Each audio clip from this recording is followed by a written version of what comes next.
Ayan, hello po. Good morning. Magandang gabi sa iba, no? Lalo na mga nasa abroad.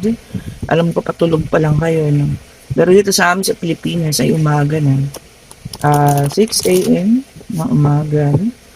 So, ito na ang ating reading na kailangan mong malaman ito ngayong August 10, 2025. Okay? So, tignan natin ha kung ano pong ibibigay ng ating baraha. Check natin. This is the Oracle card by Amanda Lace. Tignan natin kung anong ibibigay. Ayan. Talagang ramdam yung kagigising ko lang kasi ang baba ng boses ko. Ayan po. Tignan natin. Pero maganda naman ang mga mensahe ng Oracle card na ito. Ayan na. Ulitin natin. Pwedeng makaresonate ang iba. Pwedeng hindi po, ha? Okay. Ayun na. Uy, sabi niya red. Naku, forgiveness. Napapanahon, ha? Na, alam mo yun, pagpapatawad. Yan. Sa lahat naman kasi ng oras, wala namang pinipili palang oras, wala rin pinipiling panahon ng pagpapatawad. Basta bukal na sa kalooban ninyo, basta okay na kayo, basta tanggap nyo na ang lahat, and talagang makakapagbigay na ng forgiveness, wala pong oras yan, ha. O maaari ngayon, umpisahan na ang pagpapatawad, pwedeng sa sarili, pwedeng sa ibang tao, no. Pwedeng sa mga nangyari, patawarin nyo na para maalis na kung ano man itong mga pangyayari ito. Na alam nyo yun, nakakasakit, nakakabigat sa kalooban ninyo. Okay po.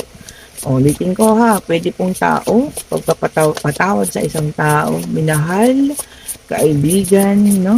Mga ex, pwede rin pagpapatawad para sa sarili, sa mga pang-aabusong ginawa sa sarili, di ba?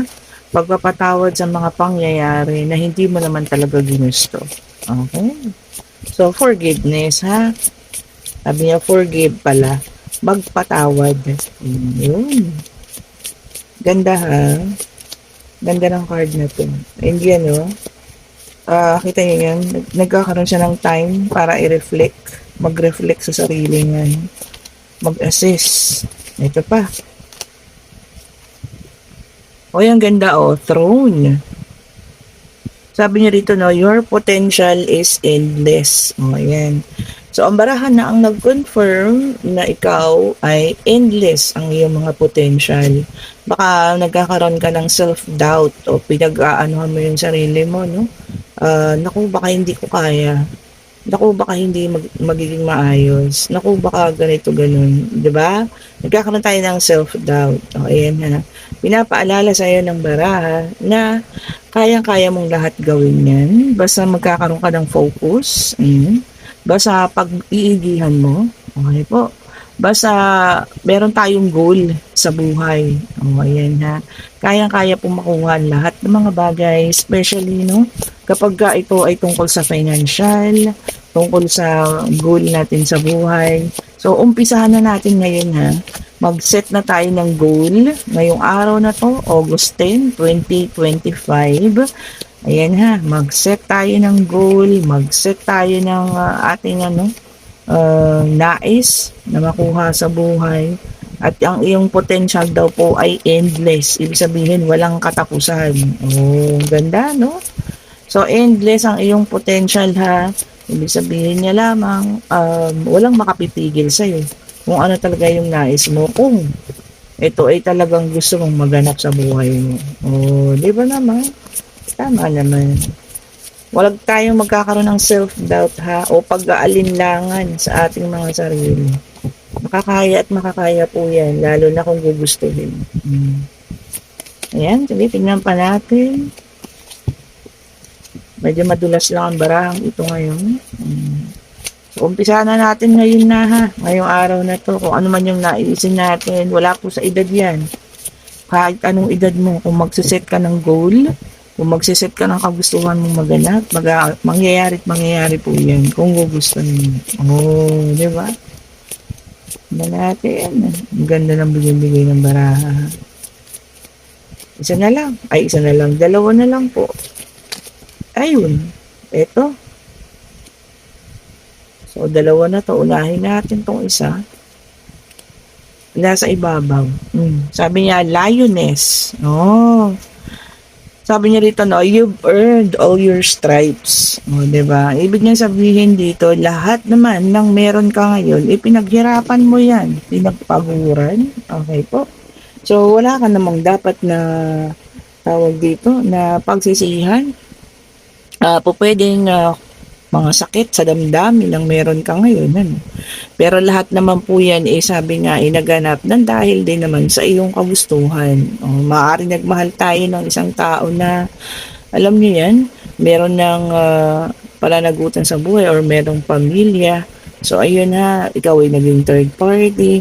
O kung hindi naman, sabi nga dito, no, nagkaroon ka ng pagsisisi sa mga ginawa mong desisyon sa buhay. Hindi pa naman po huli, no? Ngayong araw na to, pwede mong ituwid lahat yan. O, diba? Lahat ng mga stripes na dumating sa buhay mo or maaaring pagkakamaling dumating sa buhay mo.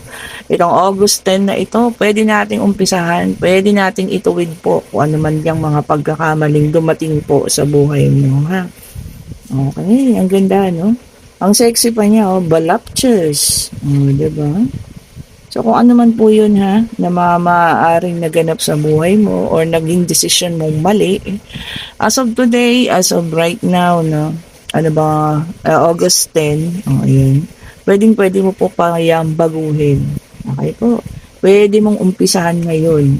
Maaaring nagkamali ka na, tapos na yun. Ang mga susunod na pangyayari, no, maganda pong ituwid na natin kung ano man tong mga pagkakamaling ito. Okay, ang ganda, no?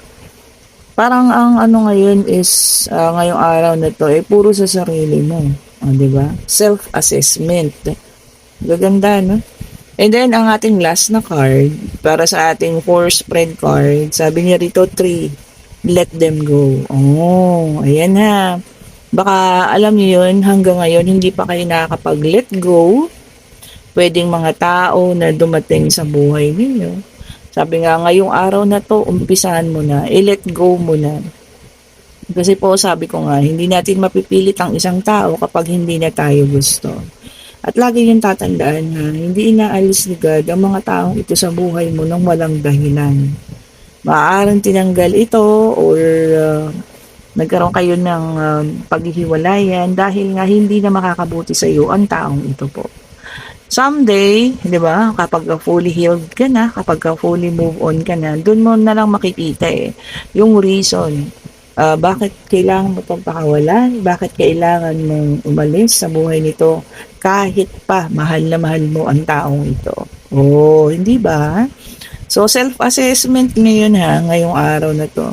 So, sa mga taong kailangan ng mag-let go, let it be, sabi niya, let God, sabi niya. No? May mga reason yan kung bakit pinabibitawan sa'yo ng Panginoon yan. So, start mo na ngayon, ha? August 10 of 2025, hayaan na, bitawan na po. Oh, diba? Okay, and kung nagugustuhan yung ating reading, pa-like, pa-share, pa-subscribe, hit the notification bell para lagi kayong updated sa mga bagong videos na nire-release natin. Thank you so much po sa mga bagong subscribers, sa mga datihan na, sa mga bumabalik, at sa mga kauna-unahan, ha. And sa lahat po ng gustong mag-order ng ating mga merchandise, ayan, ito, pabango, ha, ayan. O, ayan, marami-rami ng manifestation ng ating pabango, ha.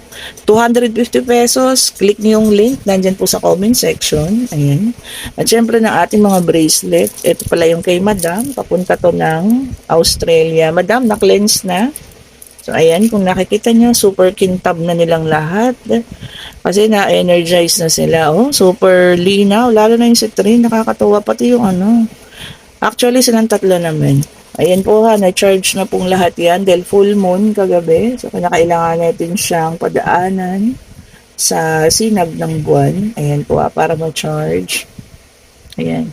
Maraming salamat po sa lahat ng umu-order ha. Thank you so much for watching. Ayan, click niyo yung link sa lahat ng gusto pong umu-order.